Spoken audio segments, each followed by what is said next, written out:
السلام علیکم ورحمۃ اللہ وبرکاتہ۔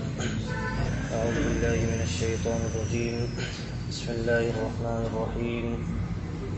صراط الذین انعمت علیہم غیر المغضوب علیہم ولا الضالین، آمین۔ اللہ رب العالمین نے یہاں دیکھیے اس متعلق کئی باتیں گزر چکی ہیں۔ یہاں اس درس میں انشاءاللہ یہ دیکھیں گے کہ مغضوب سے مراد کیا ہے، کون لوگ ہیں، اور ضالین سے مراد کون لوگ ہیں۔ تو سب سے پہلے دیکھتے ہیں کہ مغضوب کون ہے۔ اللہ کے نبی صلی اللہ علیہ وسلم نے اس قرآن کی آیت کی تفسیر خود بیان فرمائی۔ اللہ کے نبی صلی اللہ علیہ وسلم سے پوچھا گیا کہ مغضوب کون ہے اور ضالین کون ہیں، تو اللہ کے نبی صلی اللہ علیہ وسلم نے خود اس کی وضاحت فرما دی صحیح حدیث میں کہ یہاں مغضوب سے مراد جن پر غضب نازل کیا گیا ہے وہ مغضوب ہیں، اور ضالین سے مراد گمراہ لوگ۔ اللہ کے نبی صلی اللہ علیہ وسلم نے فرمایا کہ جن پر غضب نازل کیا گیا وہ یہودی ہیں، یہود ہیں، اور جو گمراہ ہیں اس آیت میں جس کا ذکر ہے گمراہوں کا، تو یہاں گمراہوں سے مراد نصارہ ہے، یعنی جو کرسچن ہیں۔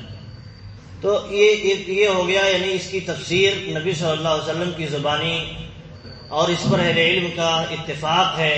امام ابن کثیر رحمۃ اللہ علیہ اور دیگر اہل علم نقل فرماتے ہیں کہ اہل علم کا اس پر اتفاق ہے کہ یہاں مغضوب سے مراد یہودی ہیں اور ضالین سے مراد نصارہ ہیں، اس میں کسی کا کوئی اختلاف نہیں ہے۔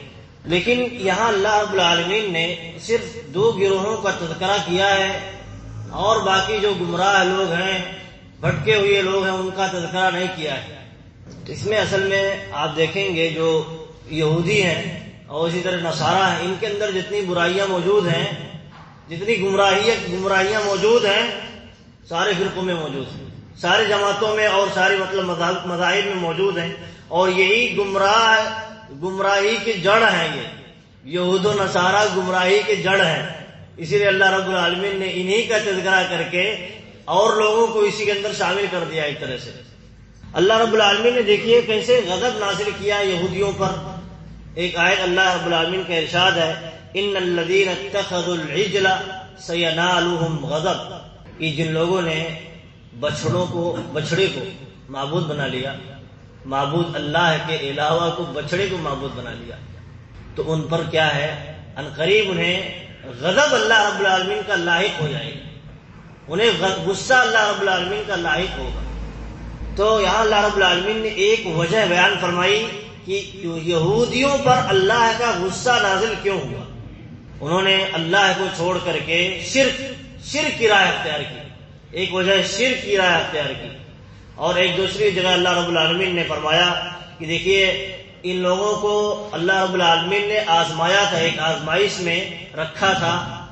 سنیچر کے دن منع کیا گیا تھا کہ شکار کرنے سے، مچھلیوں کا شکار کرنے سے منع کیا گیا تھا، حالانکہ اللہ رب العالمین نے آزمائش کے طور پر اس دن مچھلیاں زیادہ بھیجا کرتا تھا، تالاب میں مچھلیاں زیادہ آیا کرتی تھیں جہاں شکار کرتے تھے سنیچر کے دن اور دنوں کے مقابلے میں۔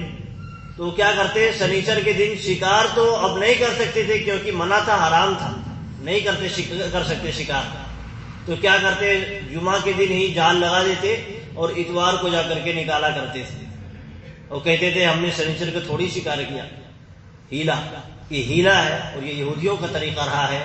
اس کے بعد یہ امت میں شرائط کر گیا، اس کی وجہ سے بھی یہ لوگ جب اس طرح کا کام کیے تو اللہ رب العالمین کا غصہ نازل ہوا، غضب نازل ہوا، انہیں بندر بنا دیا گیا، سور بنا دیا گیا، اللہ کا غضب نازل ہوا، ان کے کرتوت کی بنیاد پر نازل ہوا تھا۔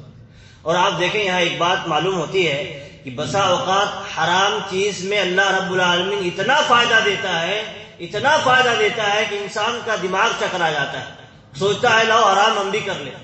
اللہ رب العالمین ایسا اس لیے کرتا ہے تاکہ آپ کو آزمائے، آپ اپنے دین پر باقی رہتے ہیں یا حرام کا ارتکاب کر کے اپنے دین کو توڑتے ہیں۔ تو بسا اوقات ایسا اللہ رب العالمین کرتا ہے کہ کبھی حرام چیز میں فائدہ دے دیتا ہے، زیادہ دکھا دیتا ہے، زیادہ بظاہر، کچھ دنوں کے لیے، کچھ وقت کے لیے، کہ انسان کو آزمائے کہ وہ قائم رہتا ہے یا پھسل جاتا ہے۔ تو ہمیں اللہ کے غضب سے اگر بچنا ہے تو ہمیں چاہیے کہ اس طرح کے اعمال سے بچتے رہیں، خواہشات نفسانی کی پیروی سے بچتے رہیں، اور علم کی روشنی میں، عمل کی روشنی میں چلتے رہیں۔ اسی میں ہمارے لیے نجات ہے، اور ہم صراط الذین انعمت علیہم میں شامل ہو سکتے ہیں۔ اللہ کے نبی صلی اللہ علیہ وسلم نے جو اس کی تشریح فرمائی کہ مغضوب سے مراد یہودی ہیں اور ضالین سے مراد، گمراہوں سے مراد نصارہ ہیں، تو آپ دیکھیں نصارہ کے متعلق جو گمراہ ہیں، اللہ رب العالمین نے کیا ان کے متعلق کیا کہا ہے۔ اللہ رب العالمین نے فرمایا مومنوں کو مخاطب کرتے ہوئے، وَلَا تَتَّبِعُوا أَهْوَاءَ قَوْمٍ قَدْ ضَلُّوا مِنْ قَبْلُ وَأَضَلُّوا كَثِيرًا وَضَلُّوا عَنْ سَوَاءِ السَّبِيلِ۔ اے لوگو، اے ایمان والو، تم ان لوگوں کی پیروی نہ کرو، ان لوگوں کے خواہشات کی، اس قوم کے خواہشات کی پیروی نہ کرو جو خود گمراہ ہوئے، خود گمراہ ہوئے۔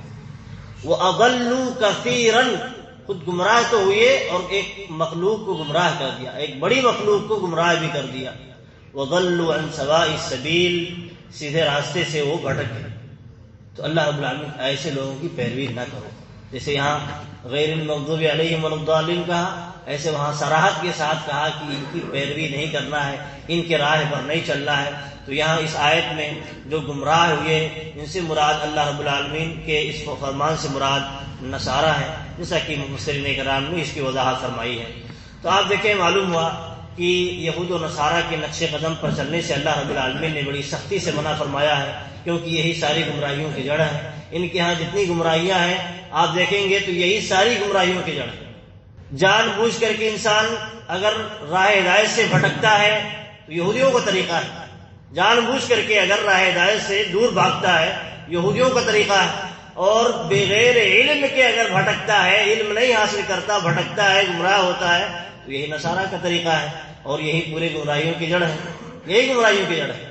اسی لیے آپ دیکھیں سلف صالحین کہا کرتے تھے کہ من فسد من علمائنا ففیہ شبہ من الیہود ومن فسد من عبادنا ففیہ شبہ من النصارى، کہ جو ہمارے علماء سے بھٹک جائیں، ہمارے علماء میں سے جو بھٹک جائیں، جانتے بوجھتے ہوئے راہ ہدایت سے بھٹک جائیں، ان میں یہودیوں کی مشابہت ہے، وہ یہود کے مشابہت ان کے اندر پائی جاتی ہے۔ اور جو ہمارے عباد میں سے، عبادت گزار لوگوں میں سے، زاہد لوگوں میں سے جو عبادت خود کرتے ہیں لیکن علم بہت زیادہ نہیں ہے، اگر وہ بھٹک گئے، وہ فساد کے شکار ہو جائیں، تو ان کے یہاں نصارہ کی مشابہت پائی جاتی ہے۔ تو کوئی نہ کوئی شکل میں ہم یہودیوں کی مشابہت اختیار کر جائیں گے، اگر راہ ہدایت سے بھٹک گئے تو، راہ صراط مستقیم کو چھوڑ دیے تو، اور کسی نہ کسی شکل میں ہم نصارہ کی مشابہت اختیار کر سکتے ہیں اگر ہم صراط مستقیم کو چھوڑے۔ اسی لیے اللہ رب العالمین نے پہلے تاکیداً کہا کہ ہمیں صراط مستقیم کی پیروی کرنا ہے، وہ صراط مستقیم جن پر چلنے کی وجہ سے اللہ رب العالمین کا لوگوں پر انعام نازل ہوا، ان لوگوں کے راستے پر نہیں جن پر غضب نازل ہوا اور گمراہ ہو گئے۔ اور ایک بات یہاں یہ ہے کہ جب ہم صراط مستقیم پر چلتے ہیں اور ان راستوں سے بچتے ہیں تو گویا ہم اللہ رب العالمین کے انعام میں یافتہ لوگ ہیں۔ اور دوسری بات یہ کہ ہم ایسے لوگوں کے راستے سے بچ کر کے اپنے آپ کو بھی اس زمرے میں شامل نہیں کرنے والے ہیں، بچانے والے ہیں، کیونکہ ہم اگر منمانی چلیں گے اللہ کی راہ کو چھوڑ کر کے تو ہم بھی ہو جائیں گے انہی کی طرح۔ اسی لیے کہا ہم ان کی راہ پر نہیں چلتے، یا اللہ رب العالمین ہمیں ان کی راہ پر نہ چلائے، اسی لیے کہتے ہیں کیونکہ اگر ہم چلیں گے تو ہمارا بھی شمار انہی یہودیوں میں سے، انہی نصارہ میں سے ہو جائے گا۔ تو اس لیے اللہ رب العالمین سے ہم دعا کرتے رہتے ہیں۔ اور ایک بات یہاں اور ہے کہ اللہ رب العالمین نے جیسے یہ جو راستہ بیان فرمایا یہودیوں کا جو راستہ ہے، علم کے بعد ڈھٹائی کا راستہ، جیسا ہم نے بیان کیا تھا کہ وہ لوگ دوسرے علاقوں سے مدینہ آئے تھے اس نیت سے کہ نبی آئیں گے، یہاں پیدا ہوں گے اور یہاں ہم ان پر ایمان لائیں گے اس نبی پر، اور پھر ان کے ساتھ مشرکین کے ساتھ جہاد کریں گے، مشرکین کے خلاف جہاد کریں گے۔ لیکن جب آپ صلی اللہ علیہ وسلم آ گئے مدینہ میں تو ان لوگوں نے آپ کا انکار کیا اور ایمان نہیں لائے، جان بوجھ کر کے انکار کیا، ایمان نہیں لائے۔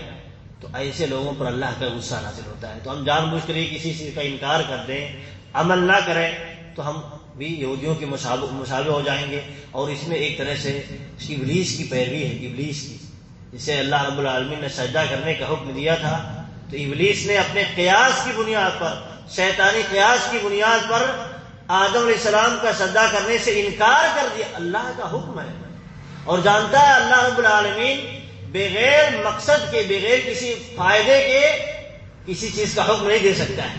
اس کے باوجود اللہ کا حکم ٹھکرا دیا اور مزید ٹھکرایا اور باطل قیاس اور تعویلیں ڈھونڈنے لگے۔ تو اس میں ابلیس کی بھی ایک طرح سے پیروی ہے، جان بوجھ کر کے کسی چیز کو نہ کرنا، ٹھکرا دینا، ڈھیٹھائی کی راہ اختیار کر لینا ابلیس کا طریقہ ہے، اور ہمیں اس طریقے سے بچنا چاہیے، ورنہ ہمارا بھی انجام خطرناک ہو سکتا ہے۔ ہاں، انسان سے غلطیاں ہو سکتی ہیں، غلطیاں ہو جاتی ہیں، انسان ہے، لیکن ہمارا طریقہ وہی ہونا چاہیے جو آدم علیہ السلام کا طریقہ تھا۔ غلطی ہو گئی تھی، فوراً توبہ کر رہے ہیں، رو رہے ہیں، گڑگڑا رہے ہیں، اللہ تعالیٰ کہتا ہے میں معاف کرنے والا ہوں۔ غلطی ہو جائے توبہ کرو، معافی طلب کرو، اللہ تعالیٰ معاف فرمانے والا ہے۔ وہ ایسے ہی لوگ راہ ہدایت پر، صراط مستقیم پر قائم رہ سکتے ہیں۔ غلطیاں ہو گئی فوراً رجوع کرے، غلطیاں ہو گئی فوراً توبہ کرے، اللہ رب العالمین سے روئے گڑگڑائے، تو ایسے لوگ ہمیشہ صراط مستقیم پر قائم رہ سکتے ہیں، ورنہ بھٹک جائیں گے، یہود کے راستے پر چلے جائیں گے، نصارہ کے راستے پر چلے جائیں گے، کیونکہ انسان کی زندگی گھری ہوئی ہے گمراہی کے راستوں سے۔ اللہ رب العالمین سے دعا ہے کہ ہمیں دینی باتیں سننے، سمجھنے اور اس کے مطابق عمل کرنے کی توفیق دے۔ آمین۔ السلام علیکم ورحمۃ اللہ وبرکاتہ۔